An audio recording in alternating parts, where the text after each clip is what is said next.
एक बार कैलाश पर्वत पर बर्फ से ढके शिखरों के बीच चारों ओर शांति और पवित्रता का वातावरण था।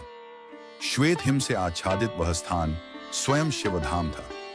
भगवान शिव ध्यानमग्न बैठे थे। गले में नाग, जटाओं से गंगा प्रवाहित हो रही थी और पूरे शरीर पर भस्म लगी हुई थी।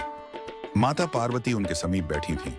वे अपने प्रभु को देख रही थीं और मन में एक प्रश्न बार बार उठ रहा था। पार्वती जी बोली, प्रभु, आप महादेव कहलाते हैं। देवता, अर्षि मुनि, असुर, मनुष्य सब आपकी वंदना करते हैं, परंतु आप महलों में नहीं रहते, रत्न जटित आभूषण धारण नहीं करते। आप तो भस्म रमाकर बाघंबर ओढ़े रहते हैं। फिर भी सब आपको सबसे महान क्यों मानते हैं? यह रहस्य जानने की मेरी प्रबल इच्छा है। शिवजी मुस्कुराए। उनके नेत्रों में करुणा और गहरी शांति झलक रही थी। उन्होंने कहा, देवी, महानता सोने चांदी, हीरे जवाहरात या राजमहलों से नहीं होती। ये सब वस्तुएं क्षण भंगुर हैं। सच्ची महानता तो आत्मा की पवित्रता और तपस्या में है। जो मोह माया से मुक्त होकर सत्य का मार्ग अपनाता है, वही महान कहलाता है। पार्वती जी ने फिर प्रश्न किया, तो क्या केवल तपस्या और वैराग्य ही महानता का कारण है? शिवजी ने गंभीर स्वर में कहा, नहीं देवी, तपस्या बिना करुणा के अधूरी है। जब तक साधक के हृदय में करुणा नहीं, तब तक वह पूर्ण नहीं हो सकता।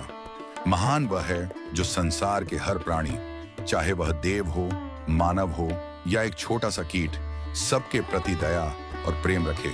इसी करुणा के कारण ही मुझे महादेव कहा जाता है। मैं असुरों को भी शरण देता हूँ, देवताओं को भी और साधारण जीव को भी आशीष प्रदान करता हूँ। महानता का असली आभूषण करुणा ही है। तभी आकाश से एक दिव्य स्वर गूंज उठा, सत्य कहा महादेव ने। जो करुणा से युक्त है, वही सच्चा ईश्वर है। जो दूसरों के दुख को अपना दुख मानकर उन्हें सांत्वना देता है, वही सच्चा देव है।